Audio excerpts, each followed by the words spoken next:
He's closed over $500 million in exit and pioneered using deferred sales trust for crypto. If you're selling a business, property, or Bitcoin, this could change your playbook. He had $50 million worth of commercial multifamily real estate, 2 young sons, the house on the hill, rags to riches kind of story, 1031 up all the way until the music stopped. And I remember sitting down with Steve, and this is in '07, and I said, Steve, it's a good time to sell. And he's like, I can't sell, Brett. I go, well, what's going on? Well, I have too much capital gains tax. Really passive income is to your freedom and impact as compounding interest is to your money. And this gives you the ability to have not only freedom of time, right, but the ability to make a huge impact.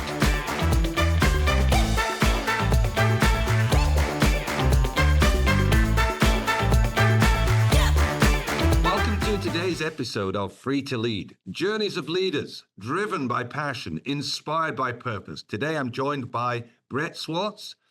He's the best-selling author and founder of Capital Gains Tax Solutions. He's closed over $500 million in exit and pioneered using the deferred sales trust for crypto. If you're selling a business, property, or Bitcoin, this could change your playbook. What works and when does it fail? Let's dig in. Brett, welcome to Free to Lead. Hey, Will, grateful to be here. Thank you for having me. So it's quite a specialized service that you provide, yes? How did you get into all of this? Yeah, it's the painful crash of the 2008 economic kind of collapse when I learned firsthand what it means for my friends or family or clients to lose half or all of their wealth due to poor capital gains tax exit planning, or just not even having a plan or solution in place to be able to exit when it made sense. In fact, real estate and business owners typically know when it's a good time. I mean, they know the economy is doing well, interest rates are low, these EBITDAs are doing great, these multipliers that they're being offered look good. But a lot of them will hesitate because they have this massive capital gains tax and they go, is it worth it to pay 20, 30, or 50% of my proceeds to the government? No, I don't think so. So I'm just gonna go ahead and hold on, right? And sometimes not having a tax flow, cash flow, and debt flow approach to this can cause a lot of pain. And so that's what we saw in '08. Friends, family, and clients lose half of all their wealth. And one of the stories that's really powerful for me is a gentleman named Steve. He had $50 million worth of commercial multifamily real estate, 2 young sons, the house on the hill, rags to riches kind of story, 1031 up all the way until the music stopped. And I remember sitting down with Steve, and this is in '07, and I said, Steve, it's a good time to sell. And he's like, I can't sell, Brett. I go, well, what's going on? Well, I have too much capital gains tax. I have too much debt. And if I sell, I'm afraid I'm not going to be able to buy anything because the prices are so high. And we walked away from that meeting saying, we don't necessarily blame you, Steve. Like that's a challenge, not having a solution for him. And he goes, I don't want to be forced into a 1031 exchange. And so fast forward 3 years, he loses everything, goes bankrupt, divorced, right? And the most painful part was he lost out of the ability to spend more time with his 2 sons. And guess where my brother and I came from? A really successful real estate family in Northern California who went through divorce, and financially we didn't get, and because of finances and because of everything else, we didn't get to spend time with my dad as much as we would like to, right? And so the pain of my childhood coupled with the pain of the 2008 crash led me and spurred me on to my calling, which is to build capital gains tax exit plans for purpose-driven entrepreneurs who want the ability to build mission, vision, values with their family and tactically make great decisions with their wealth and not be roadblocked by capital gains tax or lack of flexible solutions. Great. Well, that brings us right up to date, right? So what are some of the strategies that you have for people? Well, let's start with a couple of the biggest mistakes that people make, and then we'll walk through the tactical, right? So one of the number one biggest mistakes is not clarifying what matters the most now, right? What matters the most to you now? A lot of things matter, right? Deferring tax, compounding wealth, but what matters to you the most now? So getting really clear on that before you even go to a big exit. I think it's so important. A lot of entrepreneurs, real estate owners, Bitcoin owners that we work with, they poured blood, sweat, and tears and sleepless nights building, investing, being strategic, all of this wealth, but they're not spending that same energy, time, and effort and intentionality on building their family, mission, vision, and values. And it's really tough when you build a ladder on a wall and you climb it for 10 years, knowing that it's the wrong wall, right? Hmm. And so we want to make sure they're climbing on the right wall. And so we actually take a step back and say, hey, what are your family mission, vision, values? What does wealth mean to you holistically, not just financially and tax strategy, right? But relationally, spiritually, right? Health wise, time wise, right? Our most precious commodity we can ever get back. And so the biggest mistake is not starting there. The second biggest mistake is not clarifying what's called your truly passive income number. Now, truly passive income, we believe, looks like this. You're Kenny Chesney sitting on the beach. You're playing your guitar. You have no shoes, no shirt, no problem. You got a drink maybe on the side of a chair, and your feet are in the sand, and you're watching the water, and you are in a place of some financial peace, but you have time and presence peace, and you have the ability to have durable, passive, consistent, truly passive income that's coming in from sources of investments that you can sleep well at night.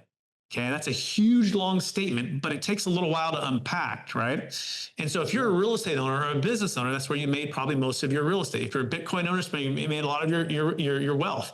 And so diversification is important, but that durable passive income piece that replaces all of not only your living expenses, but also your lifestyle expenses, if you can establish that number, is it $10,000, $20,000, $30,000, $40,000, $50,000 per month?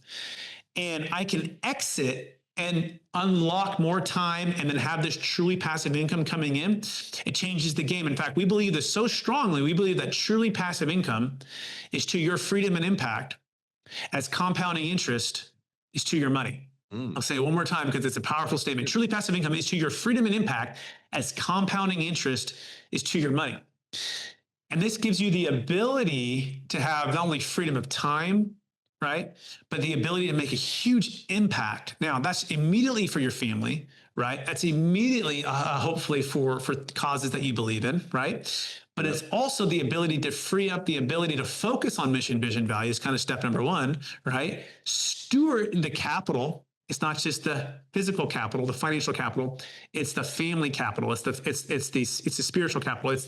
It's the relational capital. It's all of these things that we sometimes just take for granted, Will, right? We get so fast in life, but if we have this truly passive income, it can compound these other places of our life, right? And so the rich dad, poor dad concept, most people get caught in the left bottom quadrant or the top right.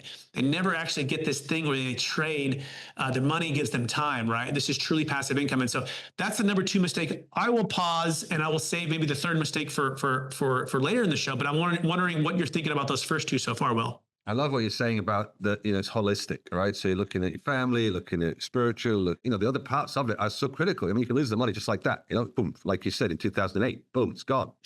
Oh, I didn't see that coming, And if you've not paid attention to your family, to your relationship, it's not great. I imagine if that happened, like your friend Steve, it's like devastating, So I like that you focus on those areas. My question is, how do you get somebody who, is so caught up in the money side of it to come across to your side and really actually start to find, create for themselves what you're saying is important to them? Beautiful. I think you said it well. What's important for them, right? It's helping them to discover that versus selling or telling them, right?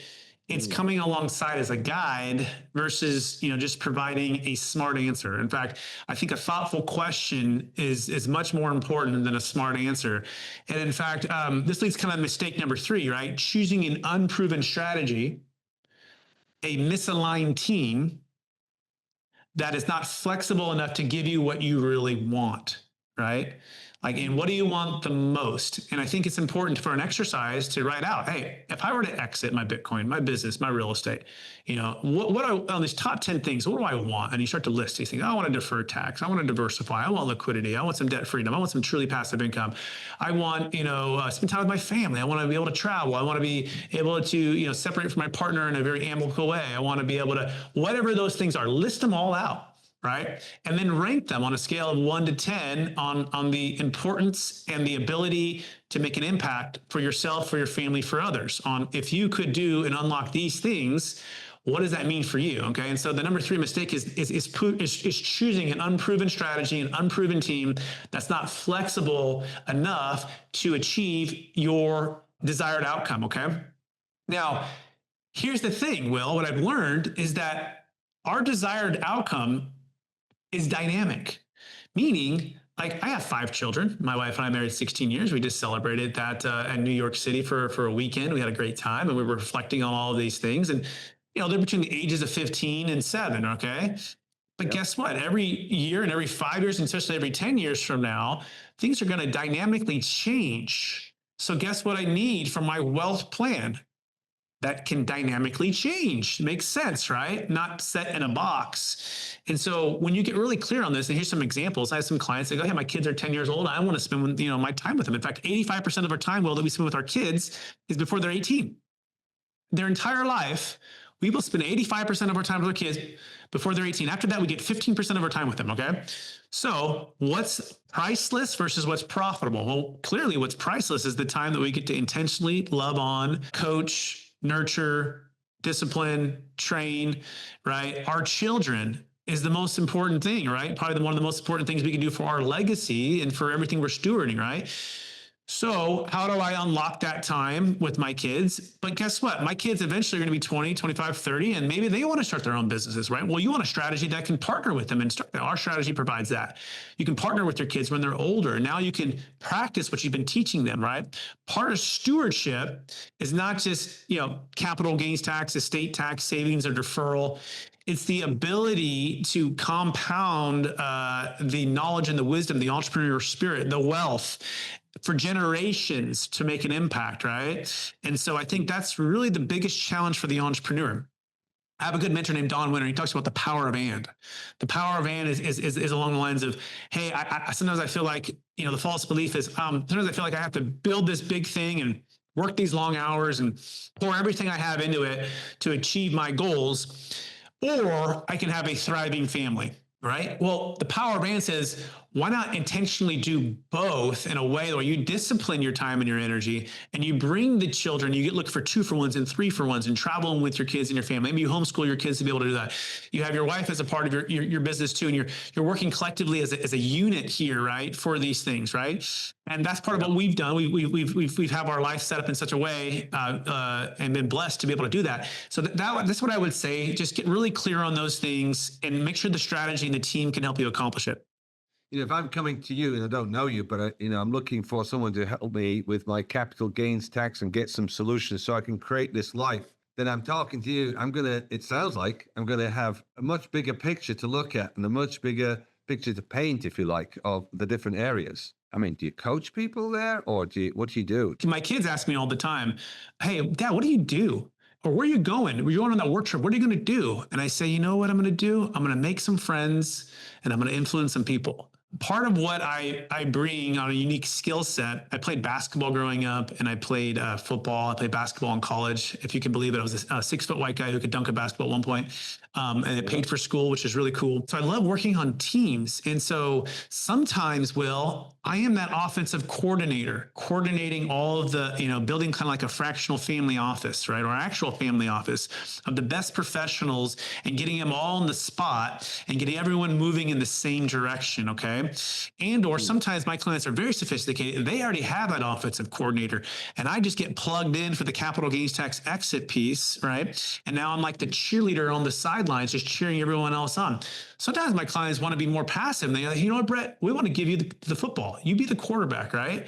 And you go make the plays, right? So it's dynamic and it's customized. My technical company is a trustee company. So it's Capital Gains Tax Solutions is the company. I'm a trustee. I build and hold accountable trust is really what it comes down to. I hold others accountable for trust and I build trust with clients to help them unlock their goals. And so, yeah, does it involve some coaching? Sure, it does, right? But guess what? My clients are really smart. A lot of times they're coaching me. How do I have this wisdom? I spent 10,000 hours in the tactical, but also in the practical with these entrepreneurial clients, right? So I'm guiding, I'm coaching, I'm encouraging, I'm looking out for. Honestly, it's my calling and my purpose. It's why I love it. It's not just a one size fits all kind of thing. And I really try to customize it to the client. Very good. Well, you can hear the passion. We can definitely hear that coming through loud and clear.